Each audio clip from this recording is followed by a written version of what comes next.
نحمده ونصلي على رسوله الكريم اما بعد فاعوذ بالله من الشيطان الرجيم بسم الله الرحمن الرحیم اقیموا الصلاة وآتوا الزکاة۔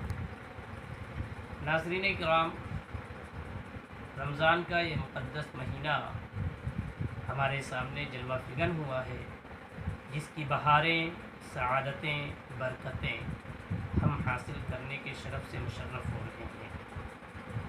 آج ہمیں ایک اہم موضوع کی طرف آپ حضرات کی توجہ دلانا چاہتے ہیں۔ اسلام کے ارکان میں سے ایک اہم رکن زکوٰۃ ہے۔ زکوٰۃ کا ذکر قرآن عظیم میں متعدد مقامات پر نماز کے ساتھ ہوا ہے۔ مختلف جگہوں پر آپ دیکھیں گے کہ خداوند قدوس نے جہاں نماز کا حکم دیا، اسی جگہ پہ نماز کے حکم کے ساتھ ادائے زکوٰۃ کا حکم بھی مسلمانوں کو عطا فرمایا ہے۔ اقیموا الصلاۃ وآتوا الزکاۃ، نماز قائم کرو اور زکوٰۃ ادا کرتے رہو۔ ان دونوں کا ساتھ ساتھ میں ذکر کرنا اس بات پر دلالت کرتا ہے کہ دونوں کا آپس میں بڑا گہرا رشتہ ہے، بڑا گہرا تعلق ہے۔ چنانچہ اس رشتے کی اہمیت کا اندازہ لگاتے ہوئے ہم آپ کے سامنے حضرت عبداللہ بن مسعود کی روایت کردہ حدیث بیان کرتے ہیں۔ وہ کہتے ہیں کہ ہمیں نماز پڑھنے کا اور زکوٰۃ ادا کرنے کا حکم دیا گیا، تو جو لوگ زکوٰۃ ادا نہیں کریں گے تو ان کی نماز بھی قبول نہیں کی جائے گی۔ حدیث پاک سے یہ معلوم ہوتا ہے کہ آپس میں نماز اور زکوٰۃ کتنے اہم ہیں، اور دونوں کو ایک ساتھ ذکر کر کے یہ بات بتانے کی کوشش کی گئی ہے کہ ہم جہاں نماز کے پابند ہوں تو جو لوگ ہم میں سے صاحب نصاب ہیں انہیں زکوٰۃ ادا کرنا بھی لازم ہے۔ نماز پڑھیں اور صاحب نصاب لوگ زکوٰۃ نہ ادا کریں تو یہ بھی اللہ کو پسند نہیں ہے، بلکہ جو لوگ زکوٰۃ ادا نہیں کریں گے ان کے لیے وعید کے طور پر قرآن اور احادیث میں بہت سارے مقامات پر عذاب کے بارے میں حکم نازل ہوا ہے۔ ایک حدیث پاک میں یہ ہے کہ جو لوگ زکوٰۃ اپنے مال کی نہیں ادا کریں گے، قیامت کے دن ان کے مال کو سانپ کی شکل میں بنا کر کے ان کی گردن میں لٹکا دیا جائے گا۔ اللہ اکبر۔ اسی سے ہمیں یہ اندازہ ہوتا ہے کہ زکوٰۃ ہر صاحب نصاب کو ادا کرنا چاہیے۔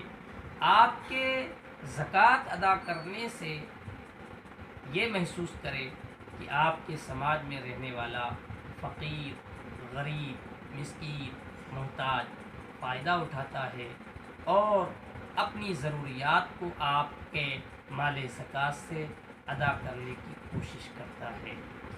اس روح سے اگر ہم دیکھیں تو زکوٰۃ نہ صرف مال کی صفائی کا ضامن ہے، مال کی ستھرائی کا ضامن ہے، بلکہ ہم دوسرے غریب، فقیر، مسکین مسلمانوں کو تنگ دستی سے دور کرنے کا بھی ذریعہ بن جاتے ہیں۔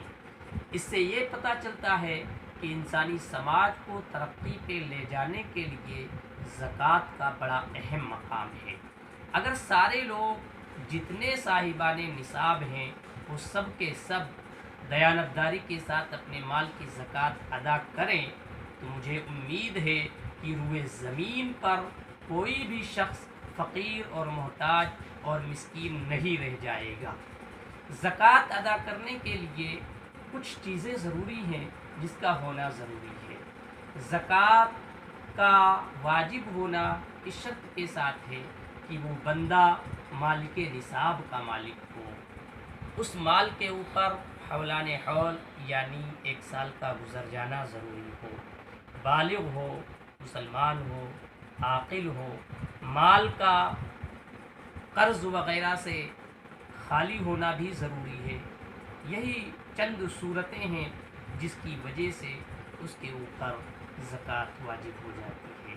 یہ بھی یاد رکھیں کہ زکوٰۃ مال کا 2.5% فقیر، مسکین، غریب اور دیگر مستحقین زکوٰۃ کو دینے سے زکوٰۃ ادا ہو جاتی ہے۔